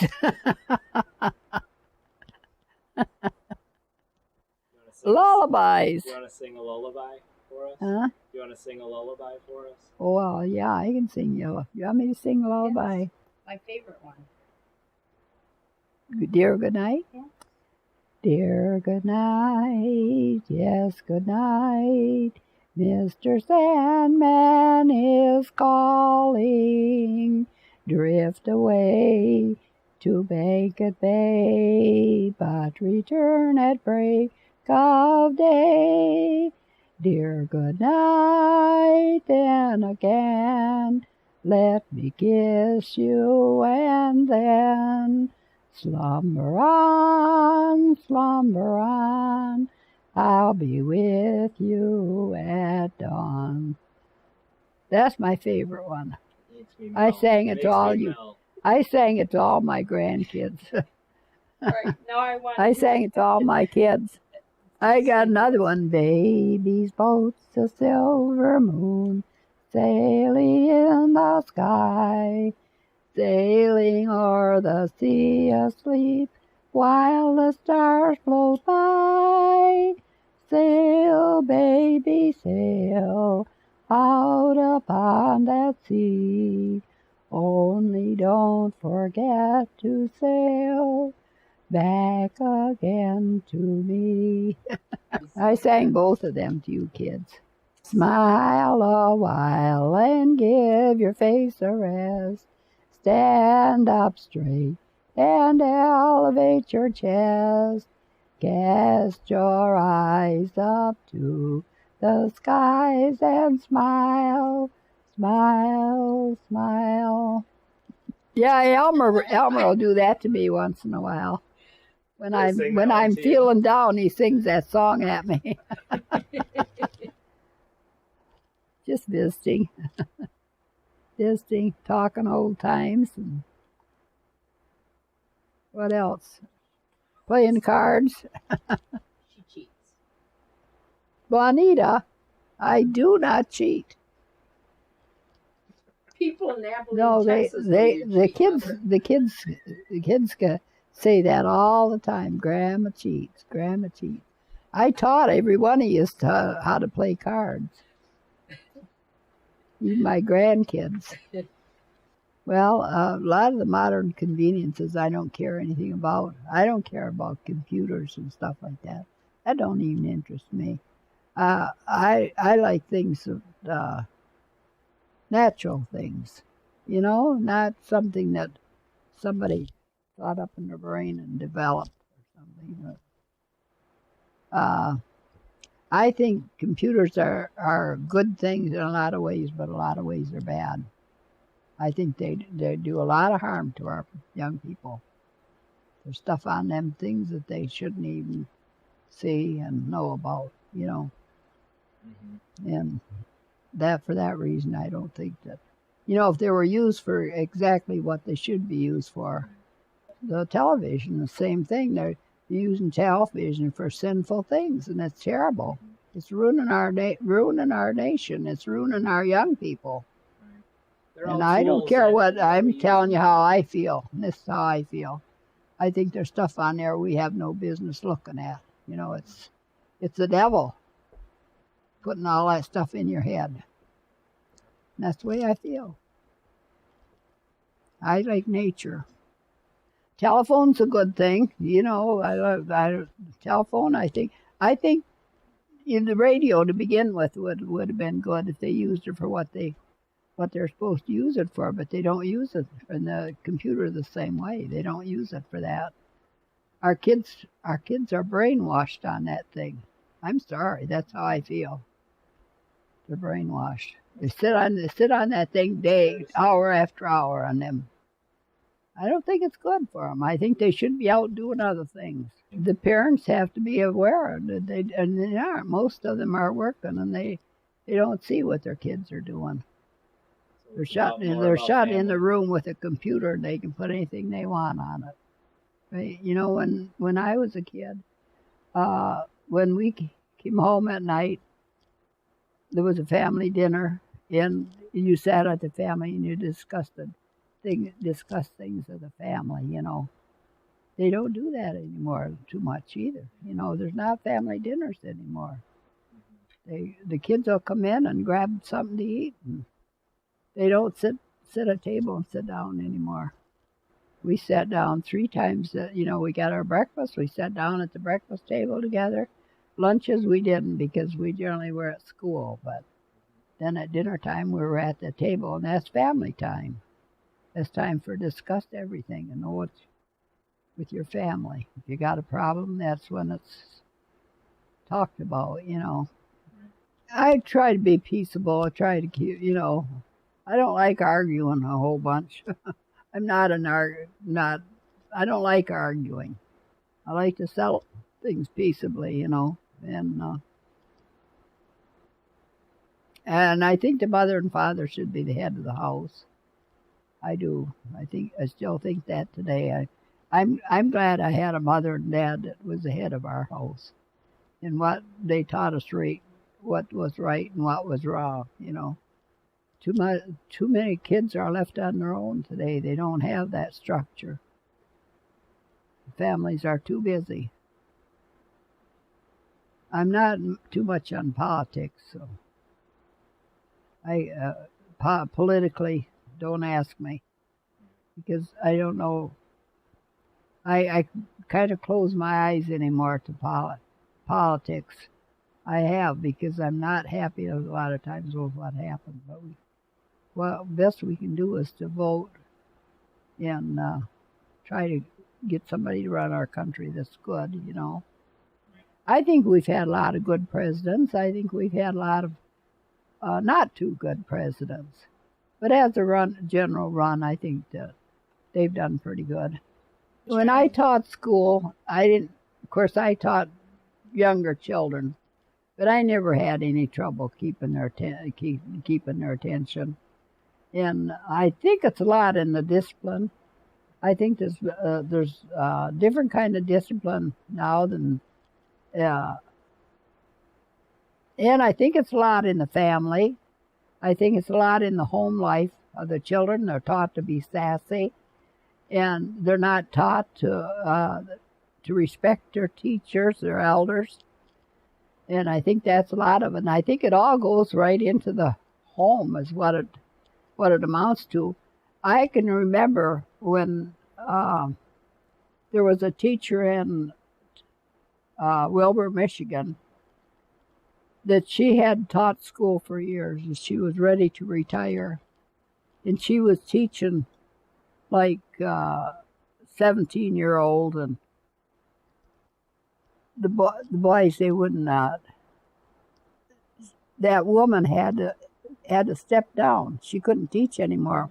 When they get big enough that they can physically handle you, you know, and that just like that, there was some family that weren't teaching their children right, that they could go to school and cause an old woman like that to have to give up her job. that's the fault of the family. It's the fault of how they're taught. I think a lot of the kids today, they're not taught respect. I think they have better technology today in that, but it isn't in the technology. It's in, actually, it all goes back to the homes. I think there's too many parents that aren't teaching their kids at home. They're not taught to be respectful, and I can see this in my own family. I can see the children where they don't, they don't have the respect like they used to. Like us growing up, we never got a lot of spankings or anything. But when my dad said something, it was law, He didn't have to do anything to you. You knew. And they're not like that today. I'm growing up around my grandkids. I know what some of them little kids, they're one thing, they sat in front of them boob tubes too much for me. Right. They should be out playing soccer or ball or something instead of sitting in front of sit for hours in front of them, You know what? When Bonnie run daycare, they had that TV on all the time for them little kids, and I don't think they should have that either. I don't think they should have a TV in front of them all the time. Mm-hmm. Make them go out and play or give them something to do, I think I see the kids, my grandkids out there in Arizona, they sit in front of the TV too much. Ask your mom, what did Dad do? Did he say, turn that TV off? We didn't. Yeah. Dad, They could watch TV so much, but they couldn't sit in maybe front of the TV and watch. They had to go outdoors and play or do something. From the beginning of time, we've had wars, and I don't think it settles things. I don't think that war settles anything. Like I said before, the biggest thing is, if we want to settle things, is people start loving each other instead of finding fault and hating one another and being nasty and rude and I think that's the answer. But how do you get that answer? How do you get people to be like that? If you have love in the home and it's going to go out into the world, and there isn't enough of that, George. That's why it's all this conflict, because people hate each other. Countries hate each other. They don't try to get along. There's greed. They're greedy. They want more than what they already have, and that's a lot of it. Greed is, for one thing, is wanting to control, wanting to be a controller. Instead of trying to get along together and work things out together, they'd rather go to war and fight it out. That's not the answer. There has to be structure in the home. The mother and the father have to be the head of the house, not the children. They have to be taught manners. They have been taught obedience. And if if you learn all that as a child, I think it'll go through your life. When I told one of the children to do something, their dad didn't say, no, you can go ahead and do it. He stood behind me, and I stood behind him. When he said something, I echoed it, So we agreed together on how it was going to be handled. We didn't sit and fight over who was going to be right and who was wrong, We stood up for each other. And when either one of us said something to the children, they knew that was it. There was no... And that's a lot of the problem. That even in the home, if the parents can't get along together, they're not going to be able to bring those children up that way either. The thing of it is that in a home, just like a mother and a father, if you have a difference, you settle that by yourself. You don't settle it in front of the children. So you don't give them a chance to see what if you're having a discussion, that do it in front of them, so they say, well, we can do the same thing, you know. That's a parent's responsibility to settle that outside of the children and have your rules. That's the way Dad and I always tried to do. And I know we did at home. My dad's word was law. When he said it, you didn't argue with him. And that's the way it should be.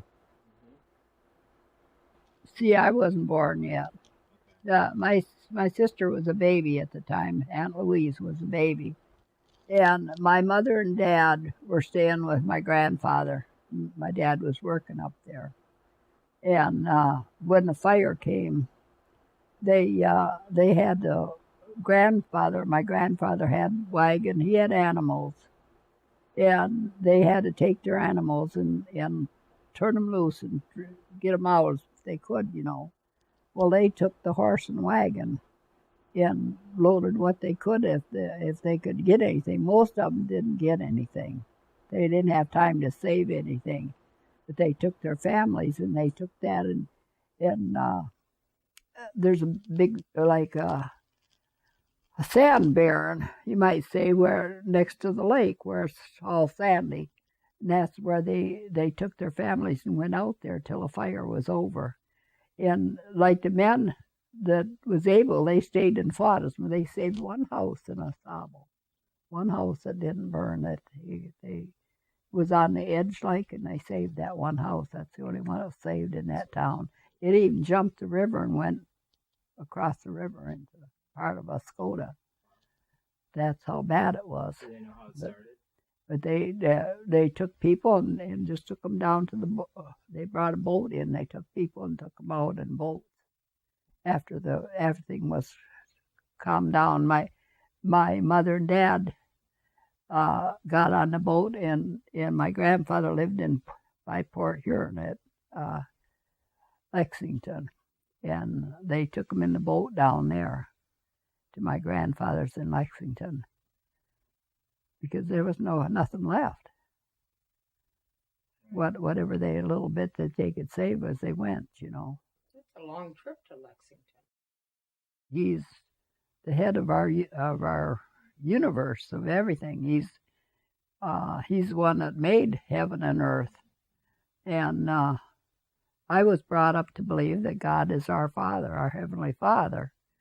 And then when people didn't want to fight against him and everything, then he sent our Lord Jesus to come, and he was born as an infant. God sent him in the form of a child, and he grew up and was crucified for us. And I believe that God is our Father, that he's founder of the world. And someday I'm going to go home to him, I hope. If I live my life right, and that's what I try. And Jesus is I just grew up with it, George. I grew up that way, you know, and that's what I was taught. From the time I was little, I was taught about God, and I grew up in the church that way. And, you know, that's the way I believe. I believe that he is my Heavenly Father, and that someday I'm going to be with him. And, you know, we all have to. I think what the things that we do wrong, we have to pay for. We have to suffer for that. We're not going to go to heaven if we don't suffer for it. We're going to suffer for it. We can't just go around hurting people and doing things and getting away with it. Sooner or later, you're going to pay for it. That's why it don't pay to do that kind of thing, you know. That's why I'm telling you about love. That's what love is. Loving your fellow man. He said, love even your enemy. You know, and pray for them. Pray that God will touch their souls, will help them. That's what I do for our president every day. Open his heart. Open his heart to love. You know, and if you love enough, you don't destroy.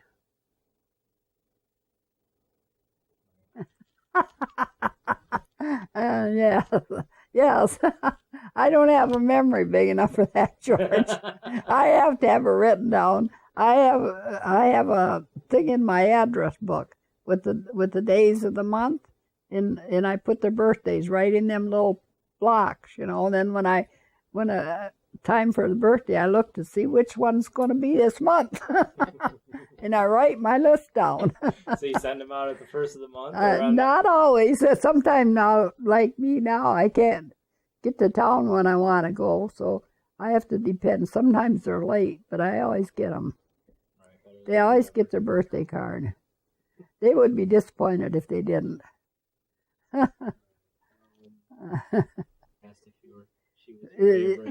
Who my favorite is?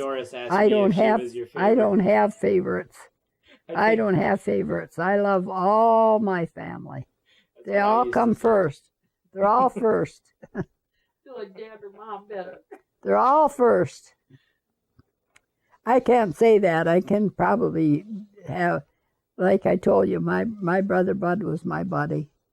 He was my, I loved all my brothers, but him and I were, I don't know why. We must have been in the same egg or something. We were both bad eggs. I think the tower. That's one of the most momentous things that's happened since when they come in. Of course, there's been more than one. There's that one out in Oklahoma when they went in there, and but I think the tower was the worst. To happen to our country. That don't mean it didn't happen. I think over there in World War II, when they put them people in Auschwitz, I think maybe that would be the worst. I think that would be the worst. Yeah. When they put people in there like that. Yeah, that would be worse than the tower. I can't imagine. I can't imagine taking them babies and women and everything and putting them in that place, you know. No conscience. No conscience there at all. No, no, I never dreamt I would. None of my family. Well, my mom was 87. She was the oldest, but most of my family died young. You know, both my youngest brother was 50, and then Uncle Bud, and Aunt Betty and Aunt Louise were all 70. My dad was 70. Of course, my dad died with cancer. He died. That's an excellent question. Would have probably lived long if he hadn't had the cancer. But but my mother had asthma. Now, see, when you worried about asthma, my mother lived till 87 with asthma. And as long as I can remember, she had asthma. When I was born, the doctor told my dad, he said, if you don't take her out of the city, she's going to die. My dad had a good job at Ford's. He had to quit his job and move to the country in order for my mother to have. And I remember when we first moved up to Osabo, we had a hill going down into our garden. She would have to sit down. She'd go a little ways and sit down. And she used to just go right out and put her chest out to the sun, you know. He told her, he said, get out and put that sun right on your chest. Because both my grandmothers died with TB. And my mother took care of my grandmother till she died. So she probably had some of that, you know, and she had that weakness. And she worked hard. But she was asthmatic all as long as I can remember.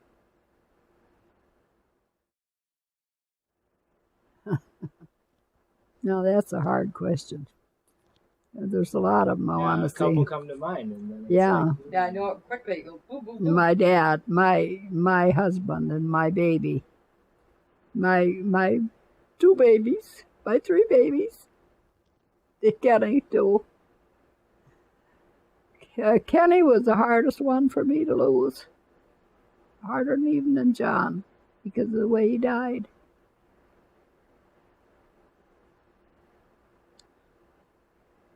But David, I only had him 7 months. Yeah, I know David. David's going to be there to greet me. Mama. Dad's going to Mama. be there. My Your mother's mama. going to be there. Well, I know that. But which one do you want to see first? I can tell you what. I'll tell you about my mother. I don't know, but I can't understand myself. But I cry for my mother. I miss my mama.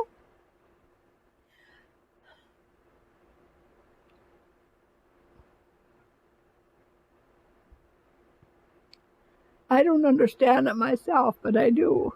Sailors, soldiers on the battleground cry for their mothers. It's just what happens, Mama. I want your mama. And I love my dad as much as I love my mother, but I miss my mother most.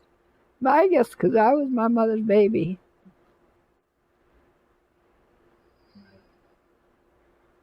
She did spoil me. But, you know, the other girls grew up and I was the only girl there, for so long. She did. She babied me. But I don't think that's the reason either. It's just there's some attachment that you don't know. I miss my dad too, but I miss my mother most. And that's. I think it's part of the process of you being your age mother now and wanting your mama. There's some comfort there. I don't think that anybody else can quite give you the comfort your mother does. No, I want her. When I heard I want her, that's what mothers are, is their comfort to you, when you need to be babied, they baby you. I had one grandparent. My grandmothers both died before I was even born. And my mother's father I was only 2 years old. I don't remember him.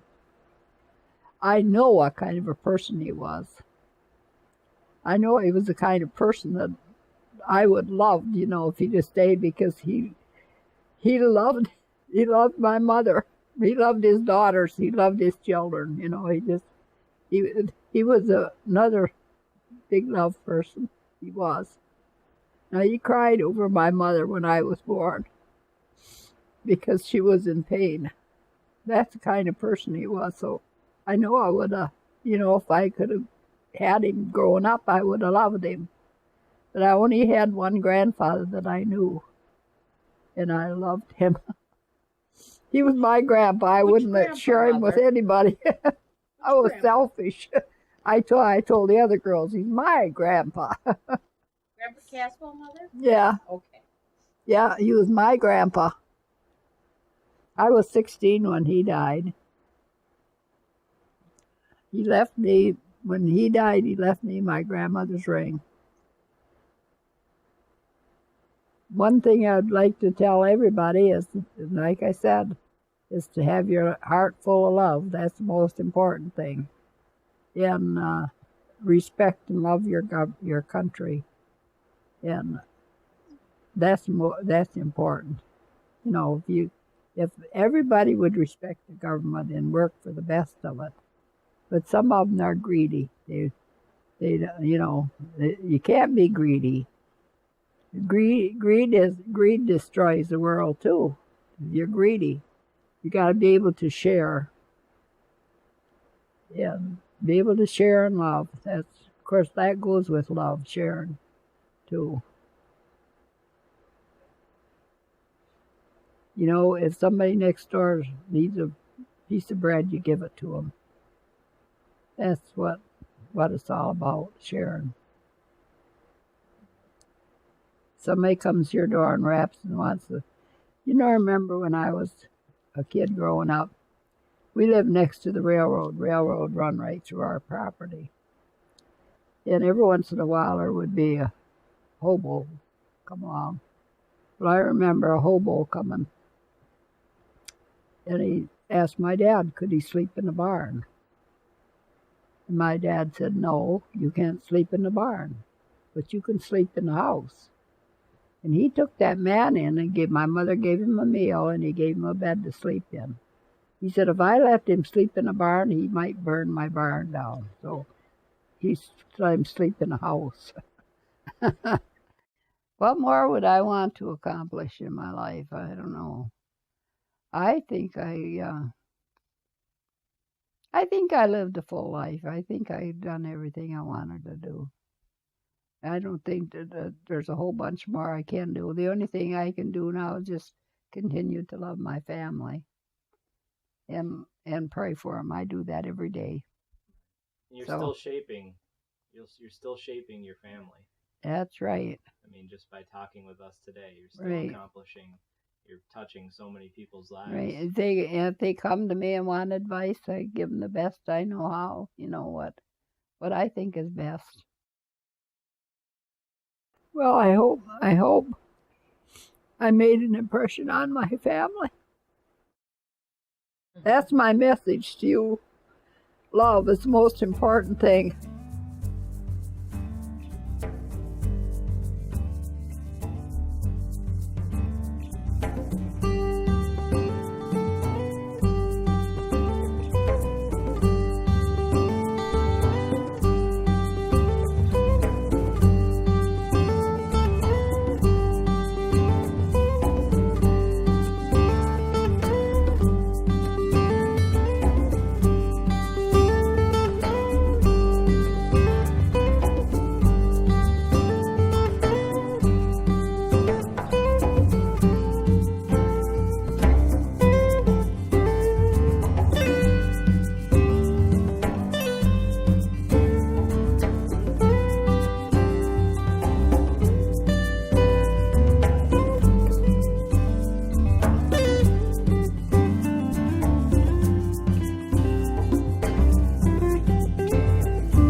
Doesn't she?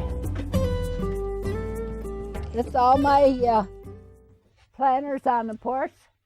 Aunt Bonnie gave me one, Aunt Sally gave me two of them, and they're all full of geraniums. They need trimming. I haven't been out here. You see my bulb over there the girls got me from the corner? They're pretty. Now my decorations, my squash. They look like they need water, too. Your geraniums need plucked. Come on, we're going to go downstairs and we're going to go for a garden walk. My cucumbers got a bud on them. They might make it yet. I got to get out here and water everything. To my little vehicle that I drive around the yard in. All my weeds needs pulling. I need help.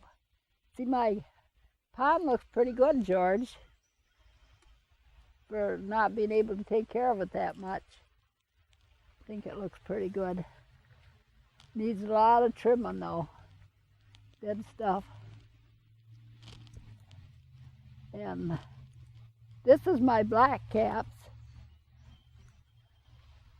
over here on the tank.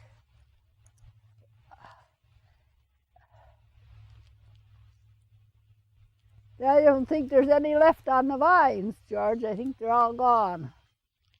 They're like a black raspberry. See, there's one right there.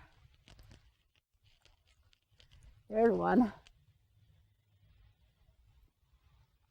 Good. As I come out here and eat them, instead of picking them and putting them in a pail.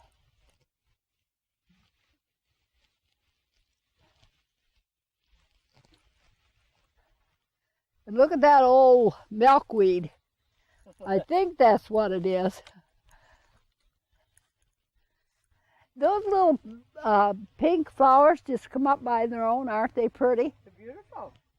And I didn't plant them there, they just came. See, that's where I run over my pelican and broke him. With a car? Yeah, I backed right up on him. I almost went in the pond. See, that's my one blueberry bush right here. He's just about all done. There's one. There's a couple there yet, see?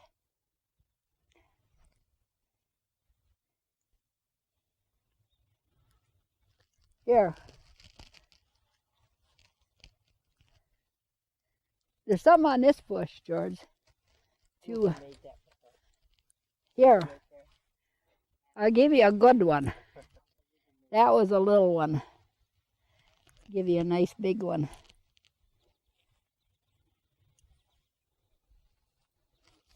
They're not sour at all. Oh, are they good? Mm-hmm. I'm going to eat one myself. I got 2 bushes back in there. Jerry's going to transplant them for me this fall, bring them out here along the fence.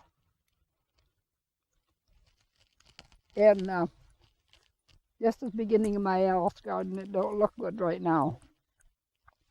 Needs a lot of work done on it. I think I got to get Tina to do some more painting. We need Michael for a mission trip, Mother. Right in your backyard. See, there's a cat back there. See the cat back in the corner? That's a cat. And there's the Mad Hatter and Alice and my rabbit. I got these plants here. I got to get out here and take care of them too. And the Cheshire cat. And that, I knew, he got broke. That's a toadstool. He got a piece of, the thing fell on him, broke a hole in him. There's Alice. There's the rabbit with the clock. And the worm. Mad Hatter. And Alice again and the Mad Hatter. When I get this all cleaned up, I'm going to get Elmer's going to spray the weeds and get rid of them. Get some more flowers in here. That is a beautiful lilac. It's a pink lilac. And then I got my holly bush and snowball bush. So which piece of gate did you go through with your cart? Right, that one right there. Tore it right down. Yeah, tore it right out. I had the arch in there and it took the arch down.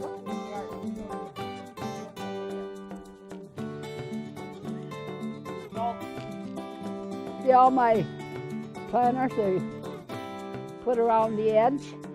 Beautiful. That's my roses. They don't look too good. They got to be planted. All right, purple flowers. Next week, Mama, we'll spend a day. Need some help over here. Yeah, and the pond looks pretty good for the shape it's in. But the plants look pretty good around it this year. What's that purple one? I forget the name Huh? Bluebell, well, something like that, yeah. Yeah. Canterbury Bell. Yeah. Yeah, that's pretty, isn't it? Yeah, it comes up every year.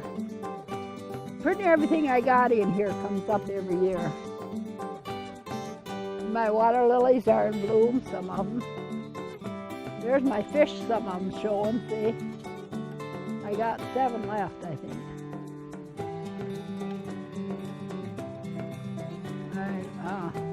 Doris said she's going to give me some. She's got some now in her pond yet.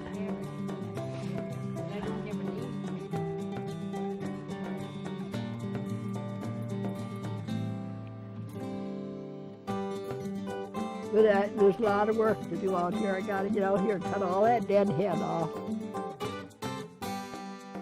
I love my seagulls too. The pump isn't working. I got to turn it off because it's not pumping.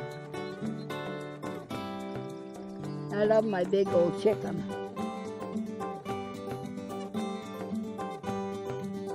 Yeah, my frogs.